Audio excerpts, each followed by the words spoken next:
Sebanyak 10 orang akan dimintai klarifikasi di Mapolda Jawa Barat atas kegiatan HRS yang dilaksanakan di Megamendung, Jawa Barat. Untuk informasi selengkapnya sudah bergabung bersama kami Kabid Humas Polda Jawa Barat, Kombes Pol RD Adri Murlan Cadiago. Selamat petang Bapak, apakah sejauh ini penyidik sudah menerima konfirmasi mengenai kehadiran Bupati Bogor, Ade Yasin dan sejumlah jajarannya untuk esok hari? Ya, selamat petang Andro dengan Tina.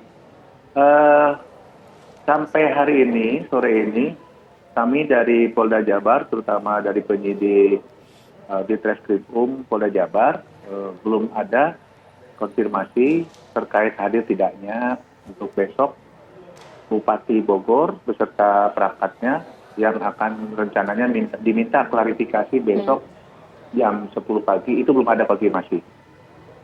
Pak RD, klarifikasi ini apakah semata hanya mengenai keramaian di Megamendung saja atau ada hal lainnya yang dibahas mendalam? Ya tentunya terkait masalah kejadian atau kegiatan tanggal 13 November kemarin, yaitu Habib Rizik Syihab itu melakukan peletakan pertama, batu pertama di pesantrennya yang ada di Megamendung. Itu tentunya seperti itu yang akan diminta keterangan. Kemudian ya berkaitan dengan protokol kesehatan di mana pengikutnya pada saat kegiatan tersebut itu kurang lebih 3.000 orang yang akan datang. Jadi itu yang akan difokuskan dalam diminta keterangan atau klarifikasi. Pak RD, mengapa ada dua pemeriksaan di tempat yang berbeda di mana Gubernur Jawa Barat Ridwan Kamil akan dipanggil di Barreskrim, sementara yang lainnya akan dipanggil di Polda Jabar? Nah, saya akan jelaskan di sini, memang besok itu ada dua pemeriksaan yang berbeda, baik itu siapa orangnya dan tempatnya. Nah, kebetulan Bapak Gubernur kita Muhammad Ridwan Kamil besok itu dilakukan pemeriksaan untuk klarifikasi di Mabes Polri, tepatnya di Direktorat Pidana Umum Barreskrim. Itu jam 10 pagi. Kemudian perangkat dari pemerintahan Kabupaten Bogor jam 10 pagi juga besok itu dilakukan klarifikasinya di Polda Jawa Barat. Pak RD, kenapa hanya dalam konteks kerumunan di Megamendung hanya bupatinya saja yang dipanggil? Bukankah seluruh orang yang hadir di sana apakah juga akan dimintai pertanggungjawabannya? Alasannya kenapa kepala daerah setempat saja, Pak RD? Perlu saya sampaikan bahwa yang akan diberikan atau diminta klarifikasi itu bukan hanya kepala daerah di Bupati Bogor saja, tetapi perangkatnya untuk diminta keterangan untuk klarifikasi, karena dalam kegiatan tersebut tentunya mereka mengetahui, mengalami peristiwa tentang peletakan batu pertama oleh Habib Rizik Syihab di pesantrennya. Ya, ini kita klarifikasi besok. Yang akan kita minta keterangan dalam konteks klarifikasi di Bogor, di Polda Jabar besok pagi jam 10 itu sebanyak 10 orang. Jadi bukan bupati saja. Siapa saja Pak secara keseluruhan yang akan dipanggil esok? Ada 10 orang, ya, salah satu di antaranya adalah kepala desa yang berada di Megamendung, ya, kepala desa Sukagali, kemudian ketua RW-nya, lalu kemudian camat di Megamendung, Bapak camatnya, kemudian ada Kasatpol PP, lalu panitia, ya, panitia dalam hal ini FPI yang berada di Megamendung atau di Bogor, lalu kemudian kepala desa, ya, kepala desa, kemudian ketua RT-nya, termasuk dengan bupati, sekdanya, ya, bahkan Babin Kamtipmasnya kita minta keterangan dalam konteks klarifikasi besok pagi. Pak RD, klarifikasinya apa sebenarnya Pak? Yang disasar ini apa? Apakah ingin menguak ada unsur pelanggaran dan pidana atau bagaimana Pak RD? Ya tentunya kita memahami bahwa situasi sekarang ini adalah dalam situasi pandemi COVID.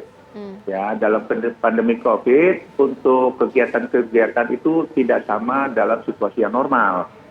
Sehingga pada kegiatan tersebut kita mengetahui bahwa ada satu pelanggaran protokol kesehatan. Ini yang akan didalami oleh penyidik-penyidik baik yang ada di Polda Jabar maupun penyidik gabungan tim Polda Jabar dengan Direktorat Pidana Umum di Baris Krim Polri. Temuan pelanggaran protokol kesehatan seperti apa, Pak Erdi? Kita ketahui bersama pada saat itu ya namanya protokol kesehatan yang sering digaungkan oleh pemerintah yaitu masalah 3M. Ya, menggunakan masker, mencuci tangan, menjaga jarak. Nah, dalam hal ini juga ada himbauan-himbauan pemerintah bahwa untuk menghindari kerumunan-kerumunan karena situasi sekarang masih dalam konteks pandemi COVID. Ya. Nah, di situ yang akan didalami. Mengapa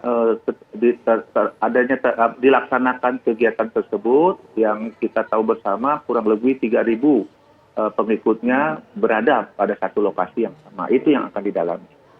Pak Erdi, kalau tadi Anda menyebutkan ada 10 komposisi yang akan dipanggil. Sebenarnya polisi ini ingin mendalami masalah langkah atau kebijakan yang diambil oleh kepala daerah atau aparat desa, pejabat daerahnya, atau sebenarnya persoalan protokol kesehatannya ini, Pak? Kami menitik beratkan kepada protokol kesehatan. Karena selain dari 10 personil yang akan 10 perangkat yang akan diminta keterangan, kemungkinan juga Bapak Habib Rizik Syihab juga akan penyidik minta klarifikasi juga. Ya, cuma ini kan bertahap. Kita melakukan pemeriksaan, kita melakukan klarifikasi ini terkait adanya penyelenggaraan tersebut. Nah, oleh karena itu nanti kita akan ada pengembangan, mungkin dari hasil pendalaman klarifikasi, kita juga akan minta keterangan dari beberapa orang yang mungkin terkait dalam kegiatan tersebut. Jadi intinya bahwa klarifikasi ini terkait masalah protokol kesehatan. Oke, Pak Erdi, kalau klarifikasi mengenai protokol kesehatan artinya akan merunut kepada kebijakan pejabat daerah itu juga akan diklarifikasi dan dipertanyakan? Saya tidak bisa menyampaikan ya hal ini karena ini baru klarifikasi. Ya, ini baru klarifikasi sehingga kita tidak bisa mengandai-andai menyimpulkan sesuatu yang belum jelas hasil dari klarifikasi itu. Kita tunggu aja besok ya. Baik. Pak Erdi, mohon maaf, bukan bermaksud mengandai-andai, tapi ketika Pak Erdi mengatakan polisi ingin mendalami masalah protokol kesehatan, kita tahu Pak, data yang datang waktu itu mungkin jumlahnya bisa 3.000 lebih. Artinya apakah ada dugaan 3.000 ini semuanya juga melanggar protokol kesehatan, Pak Erdi? Dan akan diperiksa secara bertahap mungkin? Ya, tentunya dalam 3.000 orang yang datang itu kan tidak semuanya mengerti tentang penyelenggaraannya. Yang akan kita fokuskan adalah penyelenggaraan kegiatan tersebut.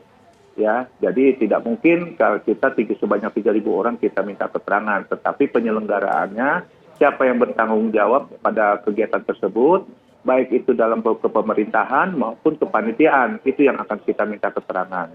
Kalau berbicara mengenai penyelenggara, artinya termasuk dengan izin yang diberikan oleh Pemprov di sana atau juga dari pihak kepolisian juga akan diusut? Ya, tentunya seperti itu. Makanya besok itu akan diklarifikasi dan didalami oleh penyidik yang akan memeriksa dari 10 orang, berikut juga Bapak Gubernur tentang masalah aturan, prosedur dan izin-izinnya itu besok kita akan dapat jawabannya. Ya. Terima kasih penjelasan Kabid Humas Polda Jawa Barat Kombes Pol Erdi Adri Murlan Caniago. Terima kasih.